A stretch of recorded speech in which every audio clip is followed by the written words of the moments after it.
you so much for finding time to join us on Parliament Television and Parliament Radio. And those of you that will be following us on our social media, that's the National Assembly of Zambia Facebook page and the YouTube page, is the 2026 post analysis. And this is a program where we look at the entire budget. We know that the Minister of Finance not too long ago, it should be just slightly more than 2 weeks ago, he was here. That was on the 26th of September 2025, when unveiled the 2026 budget, which is at 253.1 billion kwacha. So we've been interacting with various stakeholders, and we know that the allocation for public order and safety in Zambia's budget is crucial for maintaining peace, stability, and security. It also enables the government to invest in modernizing security infrastructure, enhancing law enforcement capabilities, and supporting initiatives that deter crime and corruption. So today, from my intro, I'm sure you can guess, we look at a very interesting topic. We know that not too long ago, Zambia will be going to the polls in 2026. So today, we thought of looking at the public order and safety budget line that the minister announced on the 26th of September 2025. My name is Paul Sentindovi. My sign language interpreter this morning is Chola Kauma. And later on, I'll be able to read your text messages. Those of you that will be able to send in your text messages. The number that we'll be using at text line is 09787728. But still, you can also go to our Facebook page. If you have any question or contribution, feel free to utilize that facility. My two guests this morning, on my immediate left, I do have the former Minister of and this is Honorable Stephen Kampiongo, and he is a Member of Parliament for Shiwangandu. Honorable, thank you so much for being with us this morning, and happy Friday.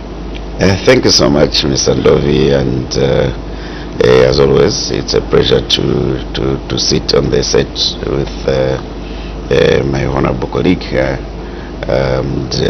To our viewers, we can only say very good morning and happy Friday.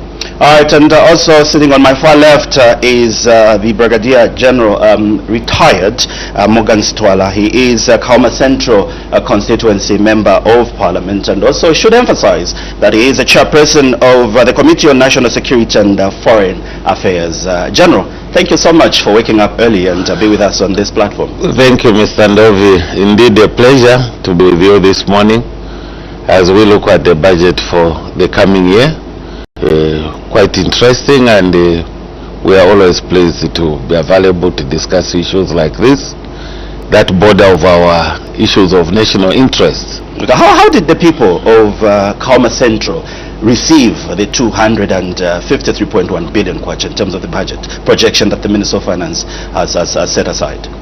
Well, that figure has been received with mixed feelings. When you look at that figure on paper, it looks like a huge amount of money that should be able to resolve the issue of the police. But Mr. Ndovi, I'll tell you, and frankly, so that that figure, when you break it down, you look at the problems of the police today, basically it's nothing. The bulk of it is going towards personal emoluments in short salaries. What remains is very little to do resolve the issues, the problems of the police, which are actually huge. I should be able to, I think, explain as we go further.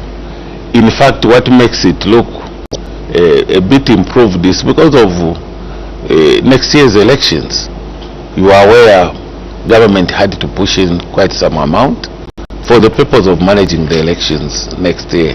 And you know, this is one of the prime roles of the police, to ensure as we are having elections the way we are going to have them next year, that there is order, there is peace in the country.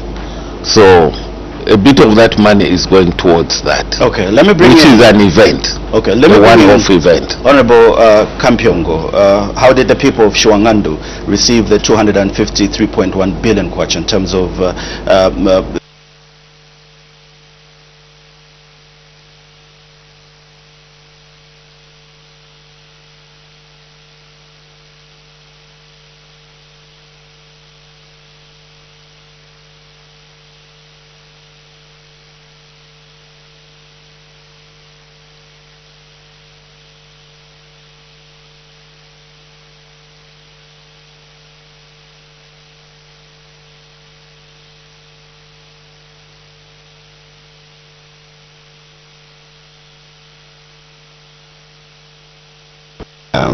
to say he wishes to raise that amount of revenue, and if he succeeds in raising that, mobilizing that resource, he then outlines how it is going to be spent.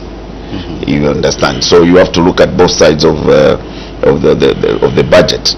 And why I'm saying mixed feelings, it's because when you look at the measures the minister has put in place in order for him to generate that 253.1 billion, it clearly shows you the challenges that are going to be faced.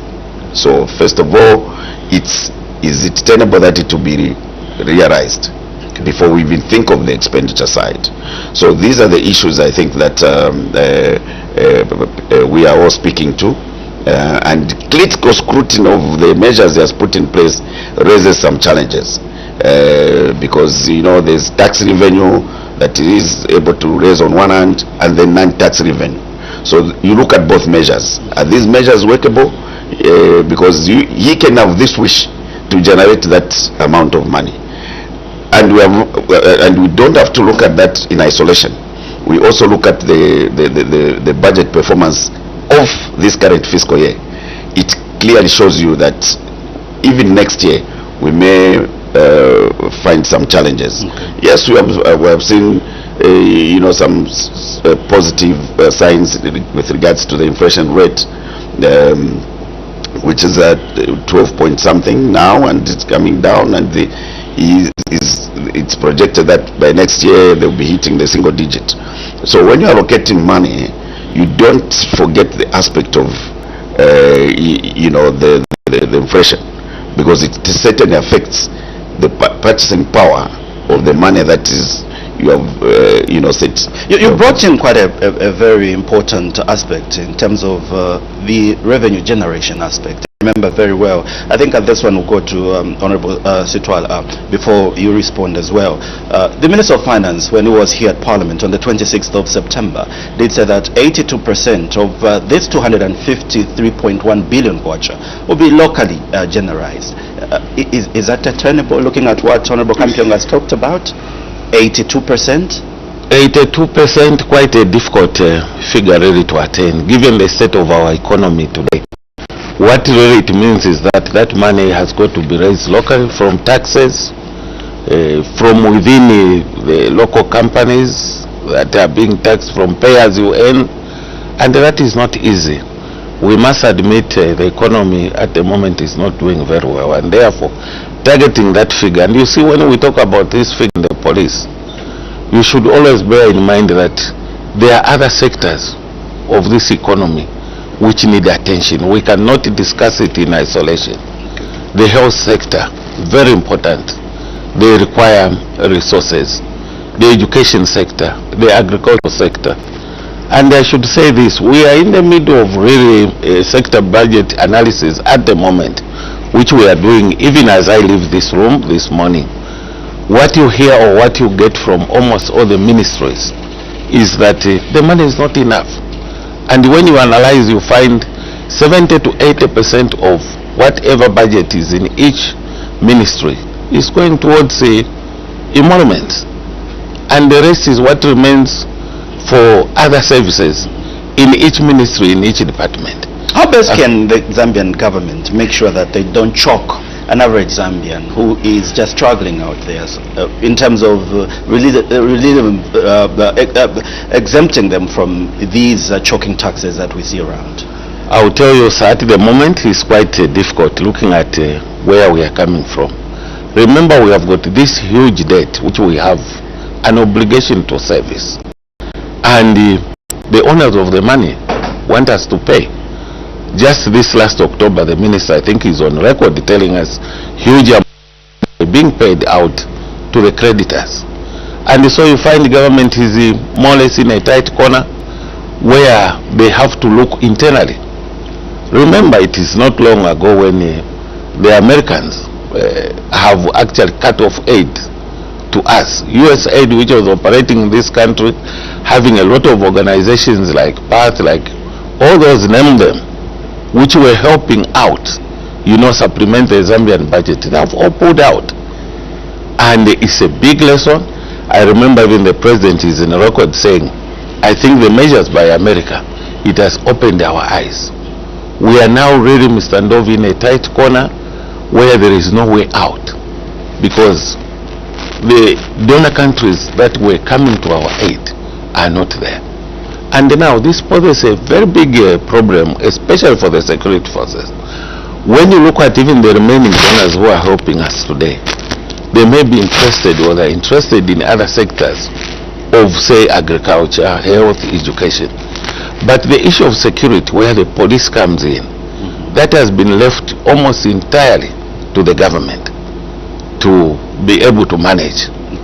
And therefore, asking or answering your question, it has left us in a very tight corner.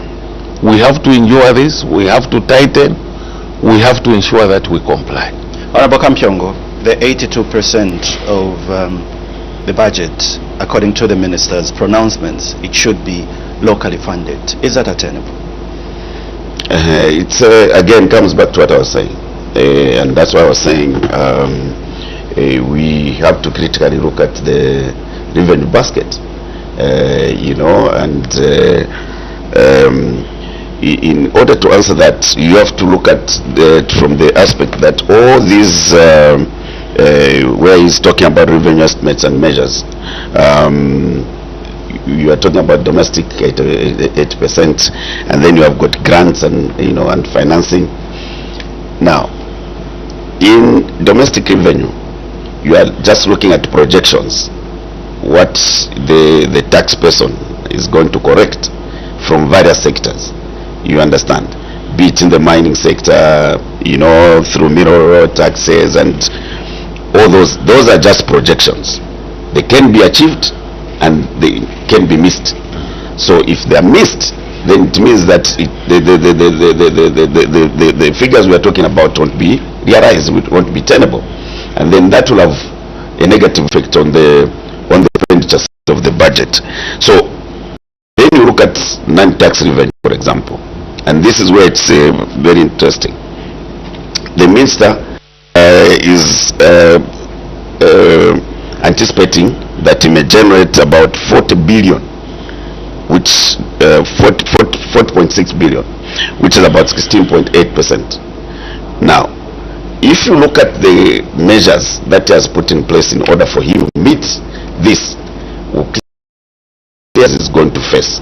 I'll just sample one of the measures. You are talking about mobile transactions levy, where he has increased the fees that are chargeable on the transactions. Now, the area which covers the unbankable. And those are doubled, I guess. Precisely, yeah. For example, from 6.16 ngwe, it goes to 32 ngwe. Okay, then you can say yes, in as much as it is going to have a negative impact on the people transacting, who are dealing in small monies, this is unbanked. It's granted that yes, they'll feel the pinch, but it may generate. But if you look in other areas, for example, when you come to aspects of citizenship, now citizenship is a right for citizen. You to be Zambian, Mr. Ndovi, it's a right, and it's not a choice. Now, if you look at the constitution now, the 2016 constitution, it brought in it opened up in terms of the way we look at citizenship. We have had people that have been trapped in this identity scandal, where you are Zambian but you can't claim your Zambian nationality because you have, by circumstance you have been born in England, for example, or to Zambian parents, but you can't have your rights as a Zambian due to some challenges which so we have opened up due citizenship. Now, if you come here and you look at the fees that the minister is proposing, just an application for citizenship by registration, which was at 1,466 kwacha, he is proposing that this fee, it's not double, goes to $1,000 or kwacha equivalent. He doesn't put it in kwacha. So from 1,400 is proposing that this figure goes to 23,000 kwacha. How tenable is that? Who is able to that? And like I said, right, you go to the certificate of citizenship by registration, which was standing at 26,000 kwacha, 666 kwacha, 66 in Gwai. I hope you're getting the figures. He is proposing that this goes to 10,000 US dollars or kwacha equivalent. Do you know what that says? It's about 223,000 kwacha. But I'm sure these people are eligible to, they can manage to raise, because they are comfortable. For one, who makes you think? No. It's a wrong assumption, honorable dear colleague. It's a totally wrong assumption. And mind you, citizenship is a right. So it doesn't mean that if you were born in England, you would have What would be your proposal? No, the proposal should have even... I'm asking you, what would be your proposal? Maybe a double. You understand? Because this is beyond 50%. This is more than 100% increase. So you don't make fees prohibitive to the would-be citizens, because this is a right. So this, and you know, if others, you are 1,400, you are going to 5,000. Now these two categories, he doesn't even put them in kwacha, that he's using dollar or kwacha equivalent, because he knows that it's untenable. And so this now starts posing a challenge now, like the Honorable General Strana was saying. You are now in the tight space. So even when you are in a tight space, you must make realistic proposals that are tenable. You know, because I can tell you, there will be very few that will be able to meet this. Okay, let's go and let's move on to what the Minister of Finance proposed in his budget speech. About 9.6 billion kwacha was proposed, was allocated for public order and safety address, to address the root causes of insecurity in the country, rather than just treating the symptom. Now, my question is, how does this proposed allocation of 9.6 billion kwacha going to address the insecurity, not just treating the symptoms, General?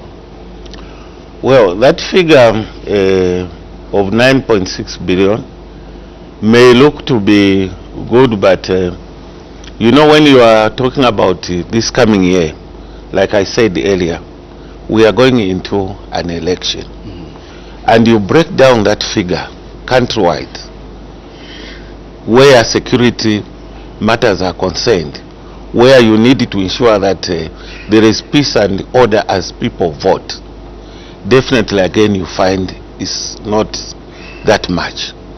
You know, to provide adequate security, the police require transport, they require fuels, they require rations, they require to be well accommodated, they require, you know, to feed. So again, it is for an event, but you break it down even when you look at all the polling stations around the country. Far from it. We know that the concentration may be on the line of rail, where the population is high, where people are hyper when it comes to time of elections, but definitely no. We've had a problem with the police, and this is what I wanted to emphasize even as I was starting. I think we've not done very well from the beginning in trying to match the where our police are being looked after in terms of their welfare, and this has made us reach where we are today. Look at where we are coming from in terms of accommodation. Our police from the time of independence, have they been well accommodated? Those days there were police camps. Yes, maybe the houses were adequate, but today look at the same accommodation that was left. Go to Chilenje, go to Skanza itself, you find their problems. In between, we've managed to build houses here and there through cooperating partners around, but that program now is not there. We have recruited, remember the past 3 years or so, we have had a lot of these people. They are not accommodated, and basically it means their salaries have gone up. It goes to what I was saying, that the bulk of the money is going towards that. But that which should make them operate efficiently, you find they are lacking. Even today, if you go, we still have cases, you go to police stations where you report a case, we still have cases of them not lacking fuel, for example. So we still have a problem. Let me get back to what we were discussing earlier and your question on raising that 82 billion. About 81, yeah. Yes. Percent. It will not be easy, basically, because we have currently in this country a very big problem with electricity. And you know, some of the people targeted to be taxed to raise this money are the people who are failing to operate. But the minister has put a Minister of Energy assuring the nation that come December, load shedding will be a thing of the past. So I'm sure going into next year, government will be able to realize the 80%. Well, we are hoping so. Remember, it's all dependent on how it rains. We have had situations in this country where we are told we have good rains, but the rains have never maybe been that good. And remember, it was not long time ago when we were being assured that it will take 3 years for Kariba to maybe get filled for us to stabilize with electricity. Those are again assumptions which you cannot rely on. So these again, they are factors which will make maybe raising that figure quite difficult. And like I was saying, it's tight, and we are going to feel a pinch, all of us. We are really walking a very tight rope. We are maybe living on hope that things can work out. All right. Yeah, you can conclude your line of thought. Yes, otherwise definitely it is not an easy task. We can only hope that things work out as they have been, put on paper. The number that you're using, if you wish to be part and parcel of today's post-budget analysis for 2026, is 0978-772801. I'll be reading your messages that you've sent on our Facebook page there. Honorable Kampiong, I asked a question to the General there regarding the 9.6 billion kwacha that the Minister of Finance has allocated towards the public order and safety. Now the question was, do you think this will address the root causes of insecurity and maybe will be able to also root causes of insecurity in the country rather than just dealing with the symptoms? Because for me and many Zambians, we feel and think that we just deal with the symptoms, not the root causes of these problems that we face in the security wings. Yeah, thank you so much, Mr. Ndovi. And I think I'll build on from where the General left. You know, when you look at public safety, as a public order, public safety, you shouldn't look at it from one angle.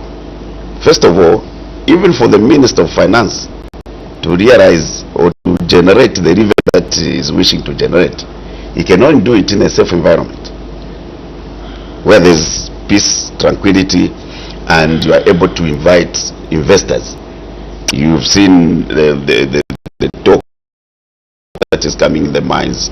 For people to invest, they must be guaranteed of safety. They must be sure that their investment is going to be safe. Okay, so the premium on security will always be that high. And so, to answer your question, it's not possible that the current allocation is going to address the main challenges and, as you put them, the root causes. And my honourable brother here has highlighted the number of challenges that are faced in the security sector. You know, we have to recruit in order to match up the police population ratio, for example. And when we are saying public safety, it's not just police. You know, you are also looking at the border management, through the immigration, those that look at who is coming in and going out. Then you also have to look at the correctional service facilities, where you keep offenders, those that break the law, those that offend society, all that.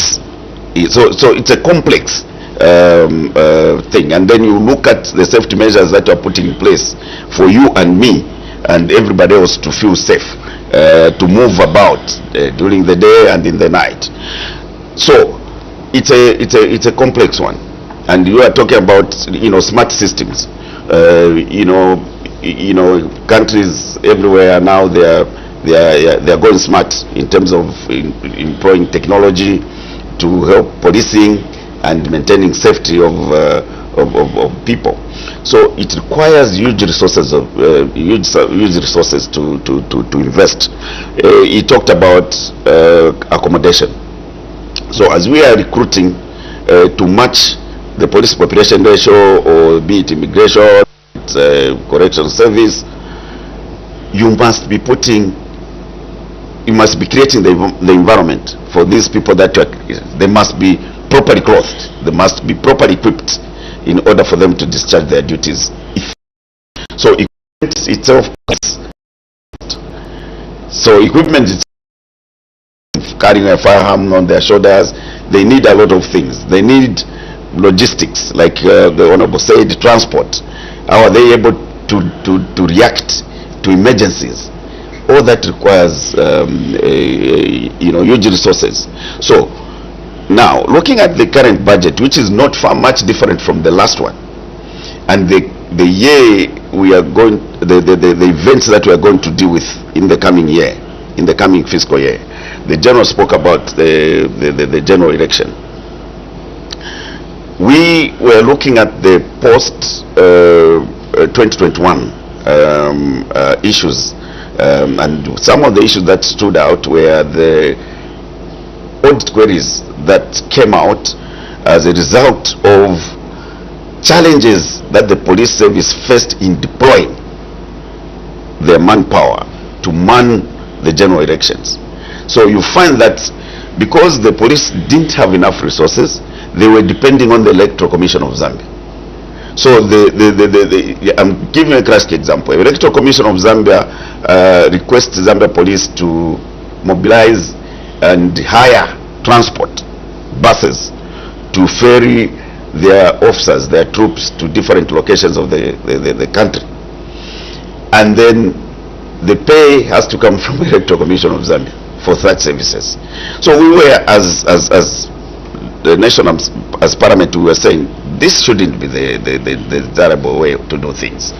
Fund the police service so that when they've got an operation order, they know where the money is sitting. They need logistics, they need rations, they need allowances for those officers who needs to be motivated in order for them to go and discharge their duties effectively. Because a demotivated man and woman in uniform is just as good as nothing. All right. So the figure might look like it's big, but it's order. It's a challenge. Indeed, and like he said, most of it will just probably go to personal emoluments. I'm getting worried, General and Mr. Kampyongo, if you say that the money that the Minister of Finance has projected to give or to allocate for public order and safety is not enough. But various stakeholders that I've interacted with, they are saying this is more like an election budget. But before you respond to that concern from various stakeholders, let's accommodate 3 text messages that we've received on the number that we're using, that's 0978-772-801. If you wish to be part and parcel of today's program, remember we are discussing a very interesting subject, and this is the public order and safety budget line. Let's read some of the text messages that we've received, and this one's come from Mike in Fuwe in Eastern Province. This program is good. Big up Parliament TV, Honorable Sitwala and Honorable Kampyongo, representing well. Thank you so much. Those are kudos to the General and Mr. Kampyongo. The other one, no name, police station sanitation. Can something be done over toilets at Lusaka Central Police Station? The toilets have no running water I was shocked, surely. Thank you so much. And some of the issues that you are raising. Kenwa from Lusaka, you're saying, I'm following up the program. I think this budget must allocate much those areas which need emergencies, such as police department, especially when it comes to security, as well as going towards election. Thank you so much, Kenwa. So for now, we'll read those three. Later on, we'll get back to our SMSs. So remember to keep sending those messages if you want your message to be read, but make sure that you let us know where you are watching us from and the question or concern or contribution. Remember, this the 2026 post-budget analysis. Your quick reaction, maybe you'd want to pick on Honorable being former Minister of Home Affairs. Central Police, they are being cited. No yes, running water. Yes. I'm just it's been a perpetual problem for years, year in, year out. Yes, again, if you look at this infrastructure that our police are using, and they are old infrastructure, and so what you see, and the reason why I think that our viewer there is speaking so passionately. It could be our lesson. I remember we're both on radio and television. Precisely. I should emphasize that, yeah. You know, you expect that Lusaka, being a capital city, you expect to find better facilities, because the command is just a stone throw away from that station is talking about. So it's expected that there at least you need to find good facilities. Yeah, but you know, they are not also spared, you know, with these power outages that currently people are experiencing, and which are affecting the water, you know, supply in other areas. So they are not spared, and it's just important that when you allocate this fund, and if you break it down, you see the amount that is going to infrastructure development and maintenance, then you understand the challenges that we are alluding to with the general, because we are interacting with these institutions as people's representatives. So there must be deliberate you know, shift in the way we attend to these matters. The general pointed to a time, I think, when I was sitting at the ministry, of course not easy as it would have seemed. We tried to make at least some movement by improving some of the facilities, building new stations. If you look at Charleston, for example, the one that is at the new Charleston police station, and then the housing units, to just give these men and women in uniform a dignified you know, status, because the work they do day in, day out, during the day and the night, to protect you and protect everyone else, is a mammoth task. Not that the other professions are not important, but we must have a deliberate way of doing. Okay. It's the same thing. I mean, the infrastructure in the correction service, the old prisons that were built before independence were what we were only expecting. But you know, through some deliberate efforts, and we started putting up some facilities at you know, Mwembeshi, and I think it's just important that the minister and the ministry now and the minister now is supported with resources to make sure that some of these projects that have been going on to just give decency to the men and women in uniform, to the Ministry of Home Affairs, you know, are continued. Okay, it's very difficult, but you know, with you know, focused efforts, it can still be done. General, but we appreciate the viewers. Your reaction to that text message, and also is the 2026 an election budget? As you respond, if you want to respond to any of the concerns that we got via the text message. First of all, we want to appreciate the comments from our viewers. Indeed, it's a sorry sight, and it's sad that we can have a situation like that at Central Police Station right in the capital city. But again, just to emphasize that that is just a tip of the ice block. I think if we am to use the correct terms, the situation is across the country. It is even worse when you go out there to see the facilities, the old facilities that our officers, from the police officers, are still using. indeed one can only say we still need to do quite a lot to ensure that our officers can be able to work in an environment that is quite pleasing. Remember, these are some of the things that bring our police force year in, year out to be rated as one of the most corrupt, I think, organizations in the country. It comes from things like their welfare. An officer who is not able to be looked after, whose accommodation is not there, transport is not there, maybe not well paid, an element of corruption to a few will come in. I want to tell you, we must commend our officers that so far they are able to operate, and they have shown a lot of discipline in the way they operate as compared to the problems that they are going through. It's not easy. We have all just to find a solution to ensure that our officers are motivated. Okay.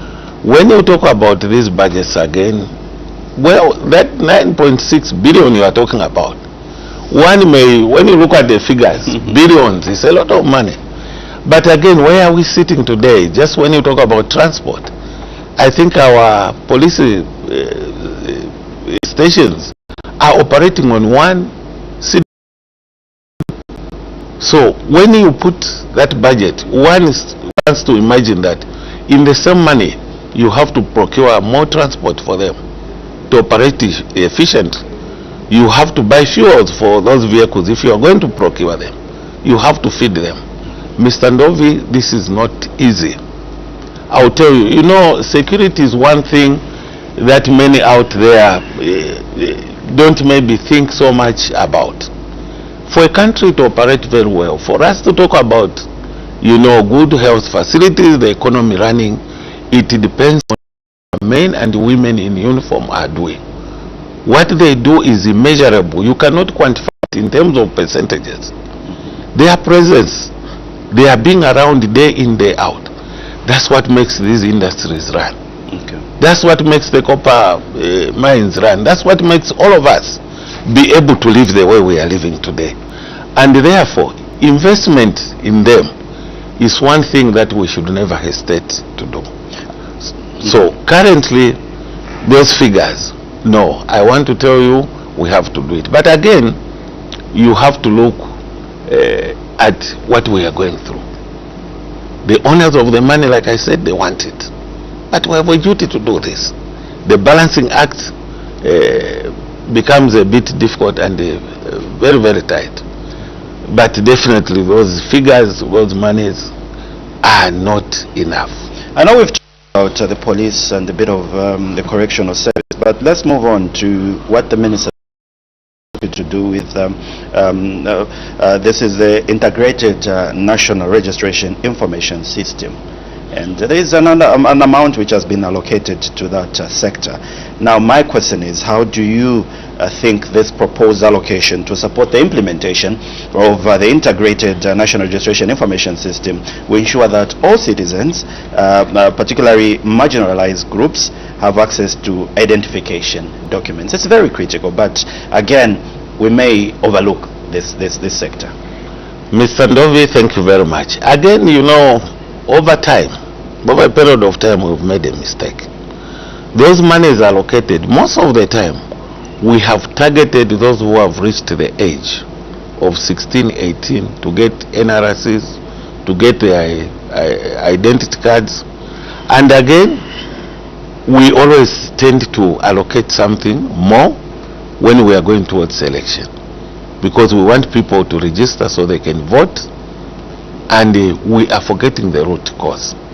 For me, the best, and I've raised this again even in the committees when we sit down with our senior officers from the police service, we need to look at the root cause. We need to start from the bottom. You see, right now we are maybe lucky we are having this CDF where we are building annex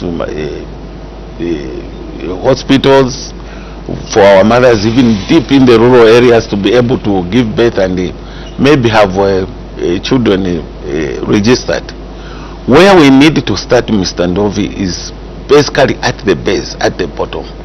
From when a child is born, we need to start from there if we are going to have the correct figures even of our population in this country, that will be able to give us. What we are doing now is in a piecemeal. I'll tell you, every time there is this CESAT program, people are going out in the rural areas. If you stay there, that's when you'll be able to appreciate. Some areas are inaccessible. You know, we use school leavers, we use teachers most of the time to move. No transport in most cases. I will tell you, there is a limit to what a human being can do. They get tired after walking maybe half a day. They just get information by asking, how many people do you think, how many villages are in that area, because they are not able to reach there.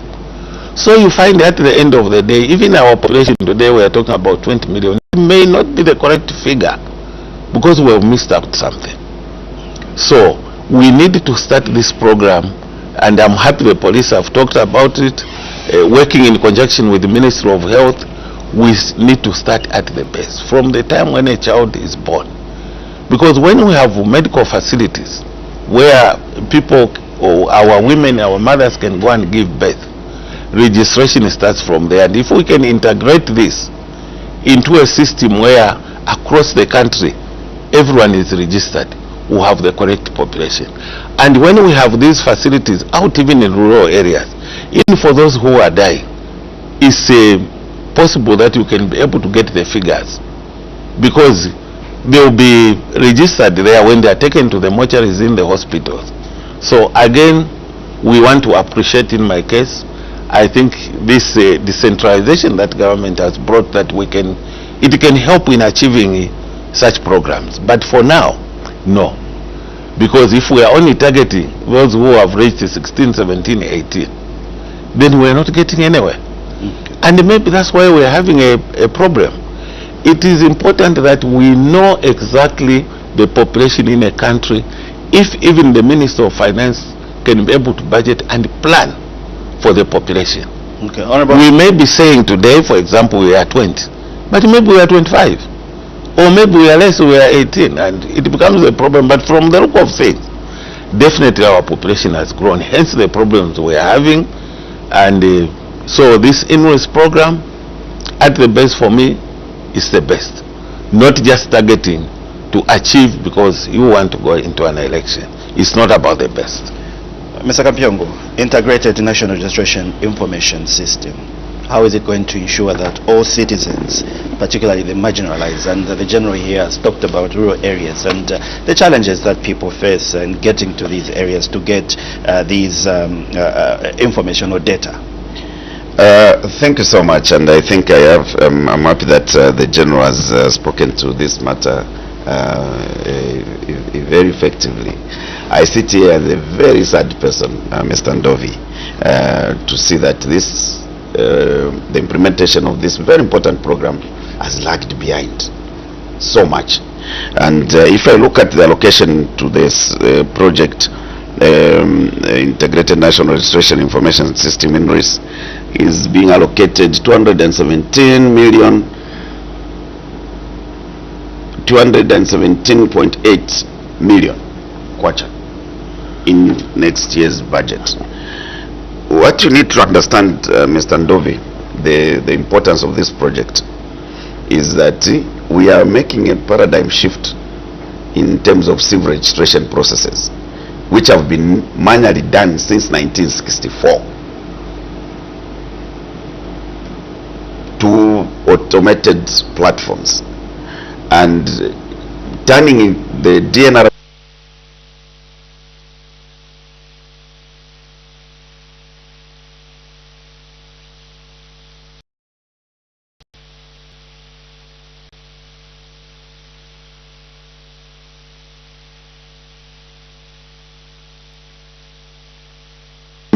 from the point of birth up to the time of death. So you get vital statistics about your citizens in between. So this project is very key, and we are lagging behind in SADC region and basically in the continent in terms of the implementation of this project. At the time I was leaving the Ministry of Home Affairs, I can even show you a sample of how an NRC is supposed to be, because the current NRCs that we are using are vulnerable. They've contributed to what we call identity fraud. If you go to pension houses, if you go to Zambia Revenue Authority, if you go to all these institutions that deal with people's critical issues, you hear how many cases of fraud, identity fraud cases they have had to deal with, because someone can go and generate an NRC purporting to be a Mr. Ndovi and go and collect. Why? Because of the porous nature our civil registration systems have been. So this project has been going on, and like I'm telling you, by the time I was leaving the ministry, I already have an NRC with an old NRC and a new NRC. Now, if you look at the driver's license, you look at the passports, those are coming from the systems, that are automated. That's why your passport can be accepted in car, everywhere you go, it will be readable and accepted. Your NRC, people will be shocked when you produce your NRC, even in Malawi or even anywhere else within SADC. So that's a very important program. And like Mr. Swala is saying, General Stara is saying, for me, since we want to do programs tied to elections, even now as we speak, there are challenges in the issuance of NRCs, these old ones, and the equipment that is being used. It's problematic because people now have to panic to get NRCs to get registered.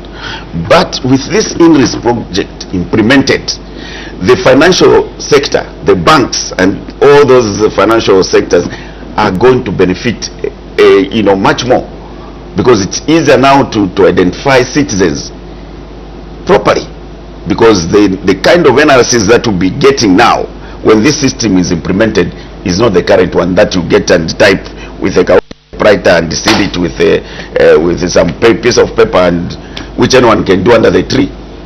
You understand? So this is a very important program, and to see the registration of events in our citizens from the point of birth. If you remember, in the past it was only here in Lusaka where everybody will come and get a birth certificate for their children. Now it's like my brother is saying, we started the process of decentralization, supported by our cooperating partners in some areas. So this, Mr. Ndovi, is a very important project, and I'm surprised that today we are still talking about implementation. And I remember the minister issued a statement in Parliament to say, look, we can't roll out this program because we are going to elections. And that's why the problem is, like General is saying, we must not tie these national programs to elections. All right, let's get to our text messages. Remember, the number that we are using is 097-877-2801. Let's see who has sent some of the text messages. This one comes from Peter Kanjala Piri. He's calling himself a political analyst, and he writes, I think this budget is not inspiring, especially looking at what is popping up was the constitutional process included in the budget, and how much was allocated towards the constitutional reforms, knowing that next year we are having general elections. Thank you so much, political analyst Peter Kanjala Piri there. The other one comes from Musala Lavmo from Chirundu. I like the way the MPs are analyzing the budget. The money allocated to POA, that's public order, act is big on paper, but in reality or implementation, it is a drop in an ocean. I just hope that the money can be realized soon and disbursed on time to lessen political challenges. Thank you so much, Musala from Chirundu there. The other one come from Macnebo Hariampanga from Pemba in Southern Province. You're saying a very interesting program, sir. Those two MPs are articulating the issues well. I salute them. Thank you so much, Hampanga there. Chipioka from Luansha on the Copper Belt. You're right. The topic is good, and my contribution towards it is that the idea is good because security is important during the time of voting. Thank you so much, Chipioka. The other one writes, no name there. Please talk much on security, because the salaries for security personnel are low. hence the high temptation to get into corrupt practices. Thank you so much. For now, we'll accommodate those text messages. Maybe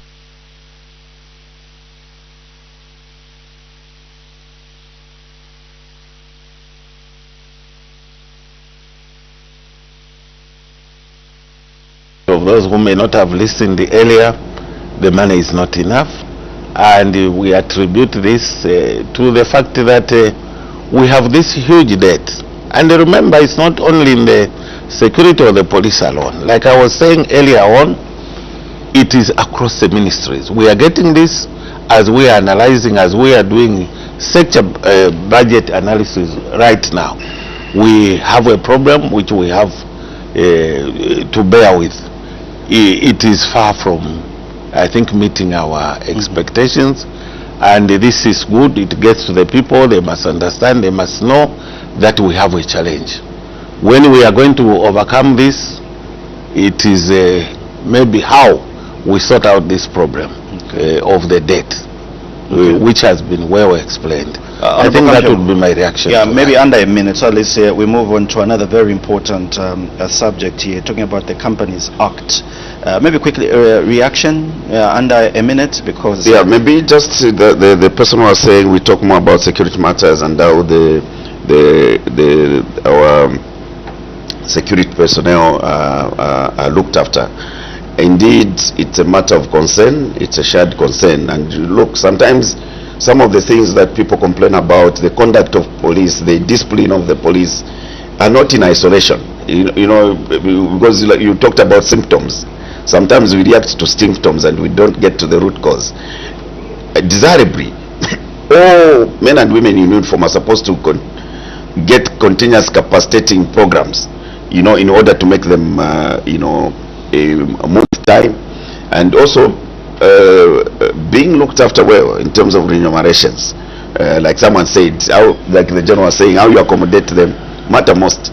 If you have got this person who has to carry a uniform in the bag, he says in Kanyama, to come to work and back, and then you know you don't transport them, the whole essence of having cantonments, be it police camps, is for easier mobilization and for so that you can take stock of your men and women at any given time, and you can mobilize them as and when the need arises. But you find them now living all over. You know why? Because of this challenge of accommodation, and that has got a lot of, you know, it affects the overall conduct. I mean, the community that you are in is where you are staying, and as they say, familiarity breeds contempt. So some of the things that we see, because we are not investing so much in building capacities, in making sure that these officers are kept, you know, trained and appreciate some of the things. Yesterday I was talking to one, my daughter was struggling with an officer who just, you know, over a traffic offense. I could hear the conversation that was going on, and I could tell that, you know, the frustration from the officer and the conduct, which was now pointing to unprofessionalism. You know, all these are things that you can in isolation. Okay. These are matters that require, you know, structured approach with dedicated. Yes, the need areas for resources are everywhere. You want to, you talk about doctors in the health sector and everything, but the general said a safe environment where you and I feel we are safe. You attract investors, they will create jobs for our citizens. So the premium on security has always been high, and we must strive to make sure that there is a deliberate effort to just find resources. We keep saying when we look at the revenue measures, we have got natural capital in this country. Now you have seen people discovering gold everywhere. What are we doing to harness that? Okay. Because that's, you know, we got this God-given natural capital, which we can really, you know, bank on in order to address some of these challenges that we're talking about in terms of revenue mobilization. You've talked about challenges, and I have a text message which is talking about the challenges in the transport sector, more especially for the officers. Let's read that text message and see who has sent that text message. Patrick Chirwa from Petauke in Kalindawaro village. You're saying it's a very good program. True, the police are doing a great job, but they have transport challenges, particularly here in Petauke. I just wanted to cement what you're talking about and show that the viewers also agree with what you're talking about. Another critical organization or institution that is falling under this budget line that we're discussing this morning is the Anti-Corruption Commission. Now, how do you envision the proposed amendments to the Anti-Corruption Act, strengthening the independence of the Anti-Corruption Commission, and what specific measures will be taken to ensure that there is effectiveness in the fight against corruption? General. I think the real independence of the Anti-Corruption Commission, in my view, is long overdue. For them to operate effectively, they need to be independent so that they can be able to tackle these issues of corruption in a manner that is devoid of, being seen to favor or to be able to harass certain sectors of society. If really we are to achieve anything meaningful in the fight of corruption. So, the independence of the Anti-Corruption Commission, very, very important. But again, it goes back to the funding organization, which is among the security organizations that we are talking about. In fact, the Anti-Corruption Commission is born out of the police. Also, for them to operate, they require to be looked after.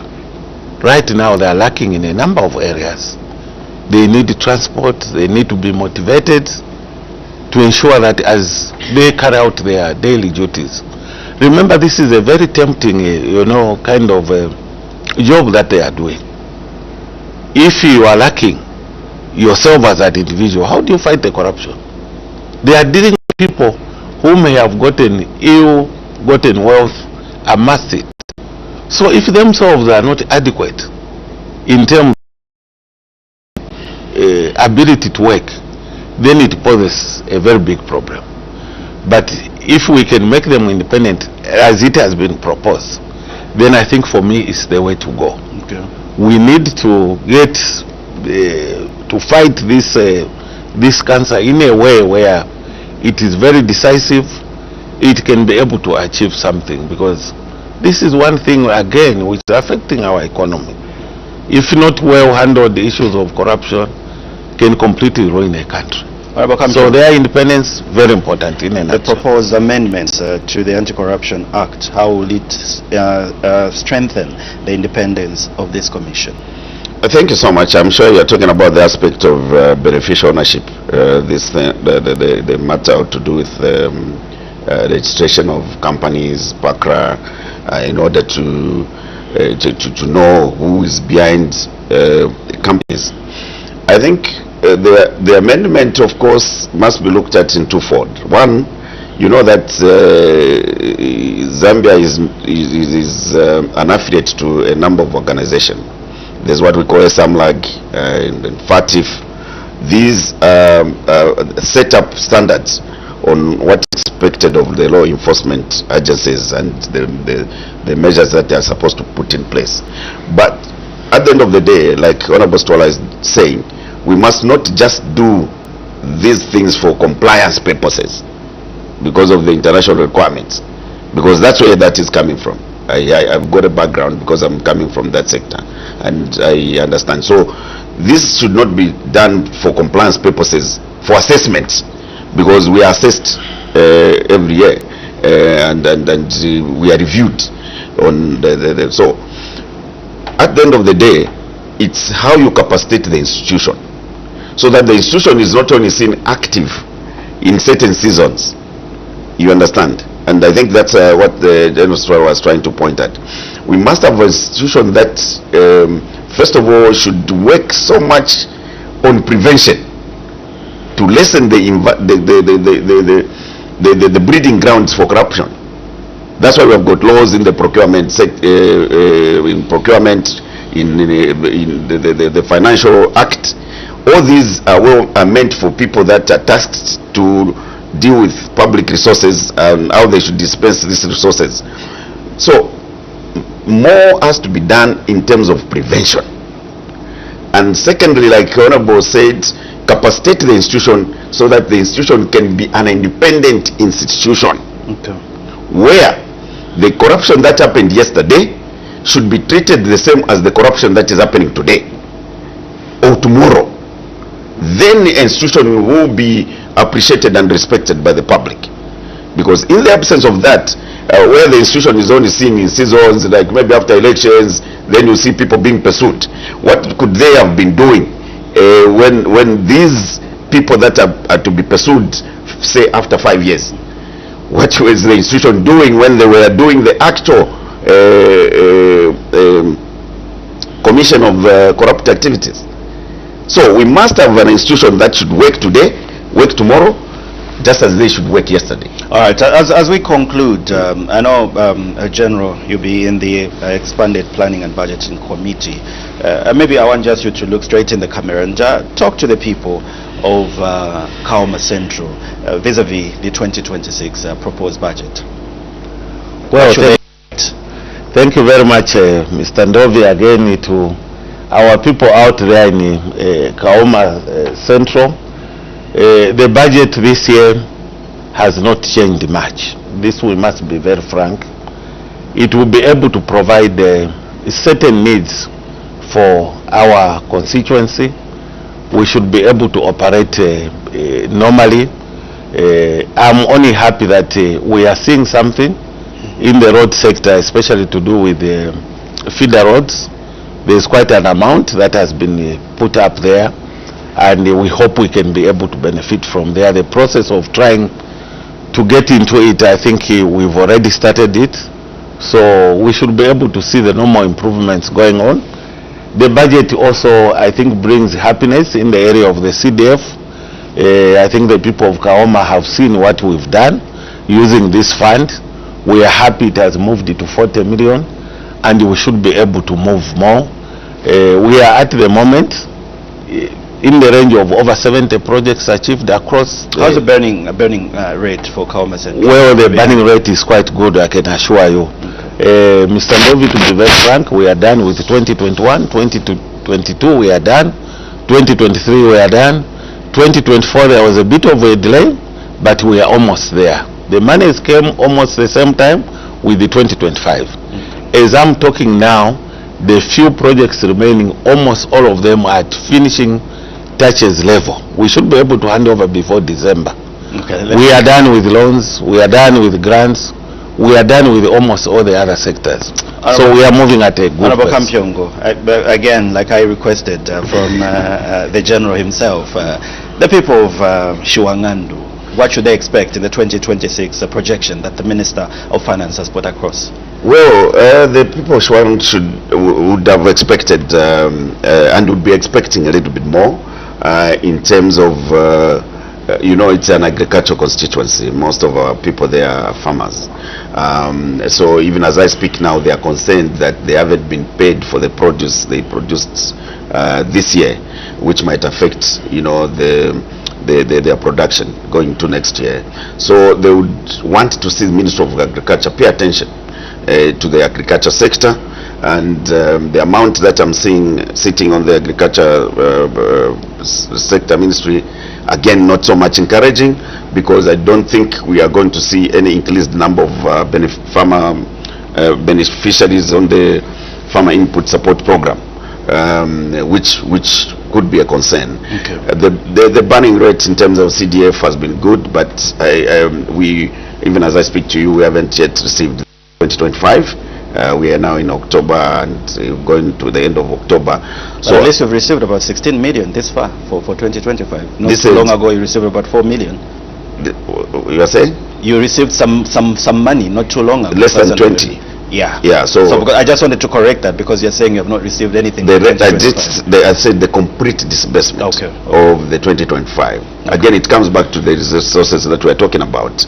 You can have the desire, but then if the resources are not available, the disbursement is affected. Okay. So these are the expectations of the people of Shwangandu. If at the way, the money that is being allocated to the INRIS could have been allocated to ensure that people get, the current NRCs, because at the end of the day they'll be transferred to the new platform.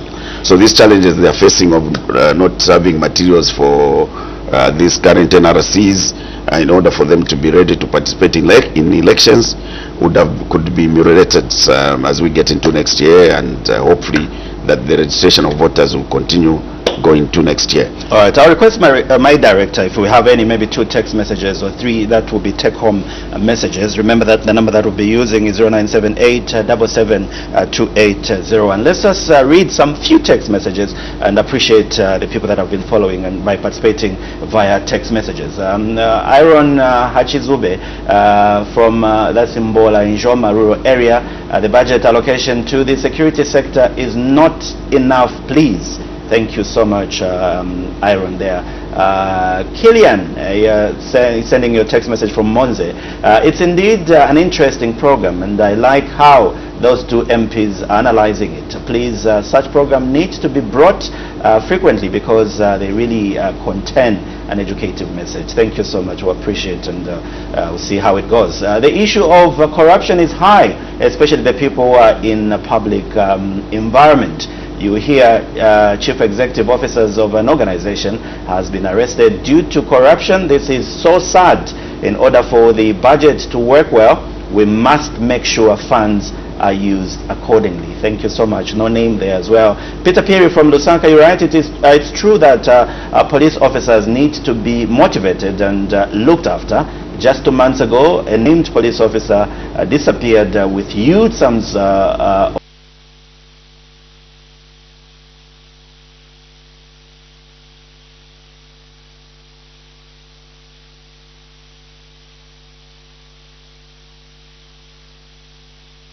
Lusaka there.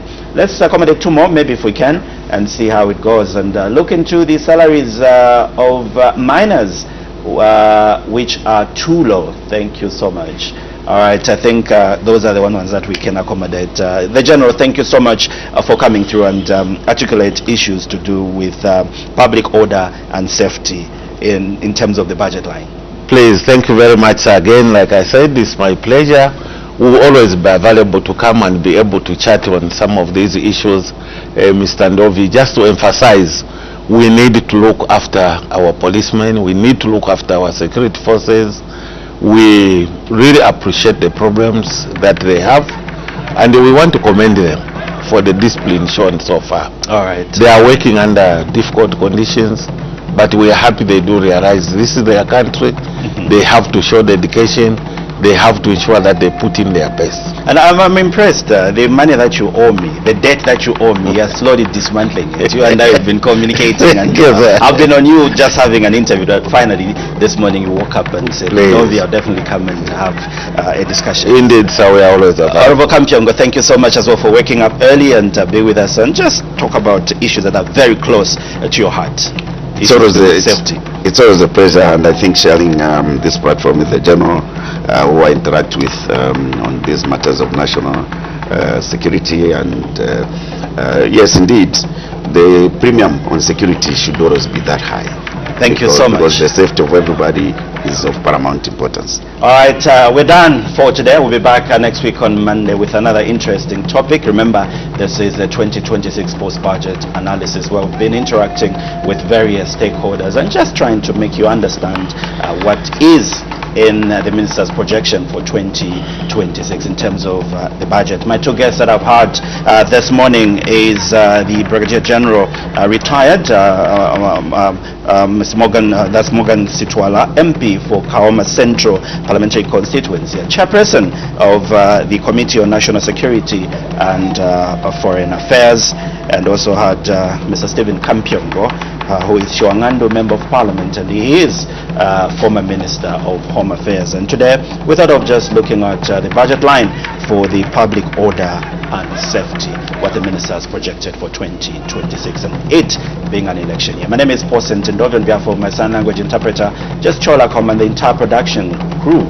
Not forgetting your viewers and our listeners on radio. Thank you so much. Let's do this next week, Monday, at the same time.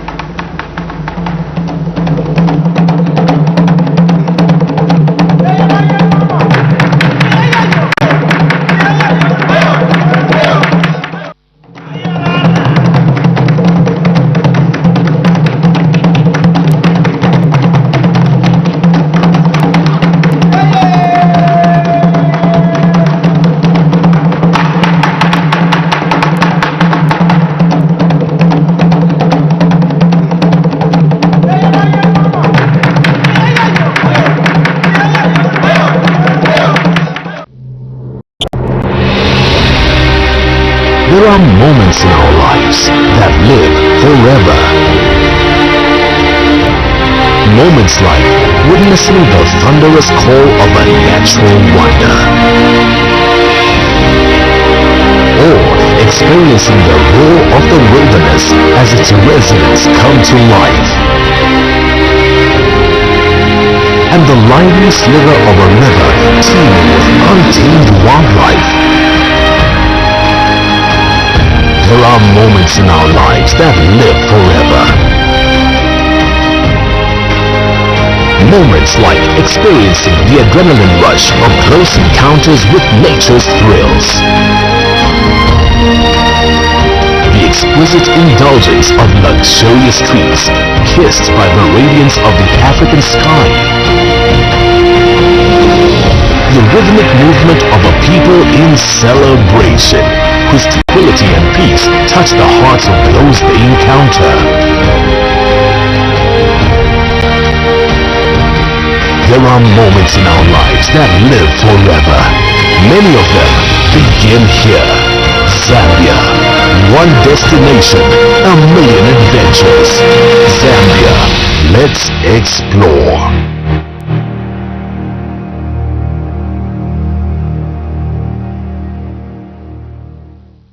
Breathtaking and thrilling. Visit Livingston City for pure adrenaline and fun. Let its thrills and spills inspire you.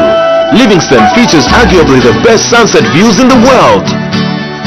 Memorable game viewing adventures in the small but well-stocked Motiotunya National Park, where you can see a rare white rhino.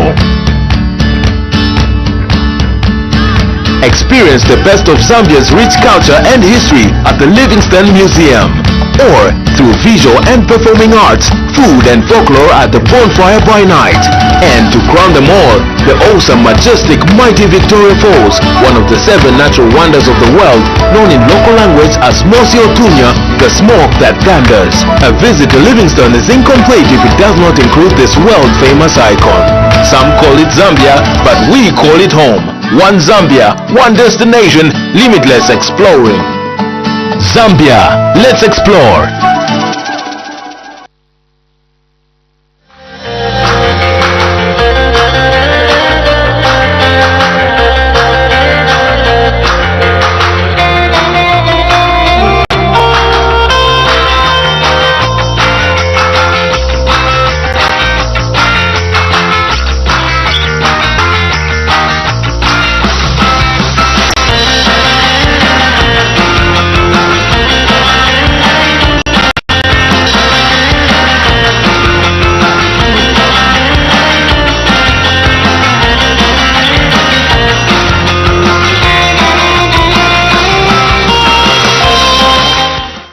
Mufumba district is situated in the central part of northwestern province of Zambia. The district is located about 800 plus kilometers away from the capital city of Zambia, Lusaka. Mufumba parliamentary constituency, established in 1983, consists of 18 wards which are very active in decision processes and development. Like other constituencies across the country, Mufumba district has not been left behind in the implementation of CDF.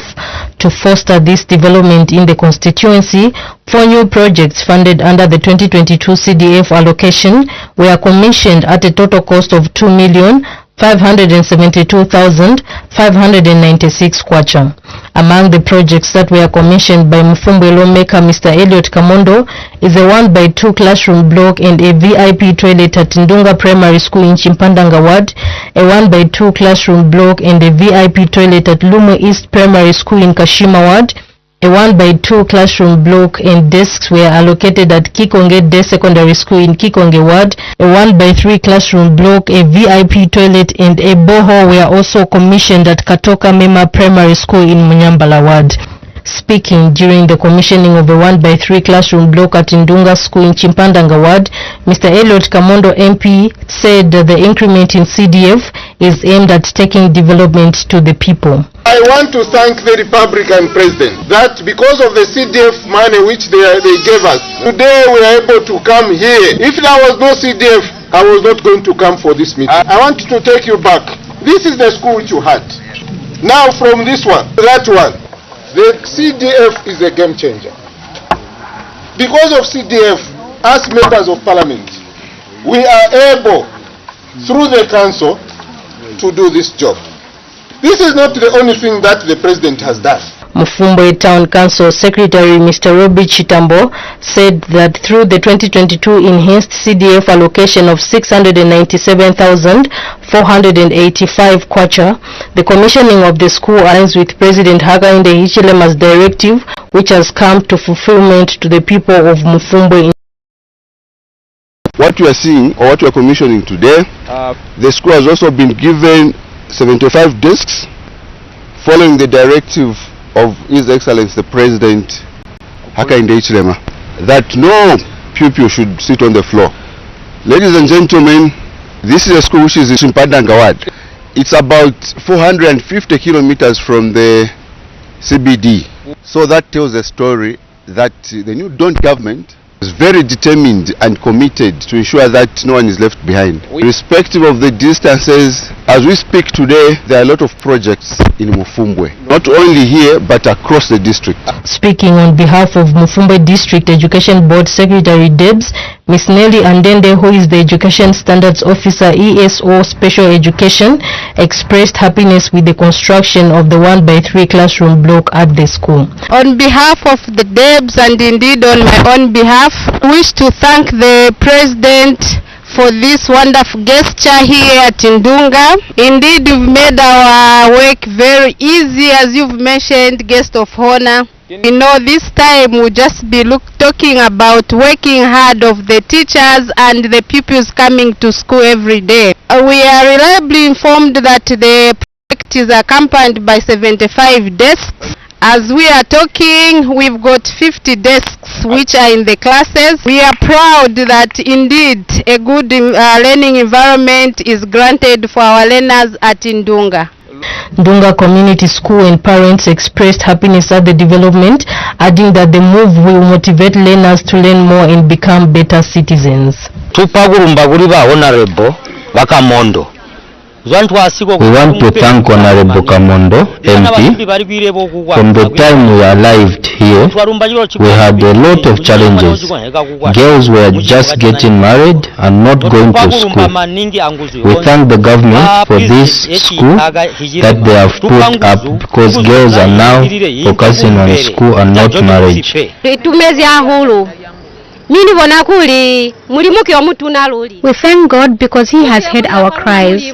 We used to suffer a lot, and some of us failed to complete school because it used to be in a poor state and not conducive for learning. We thank God that He has answered our prayers. We also thank the President for giving us this school. Thank you very much.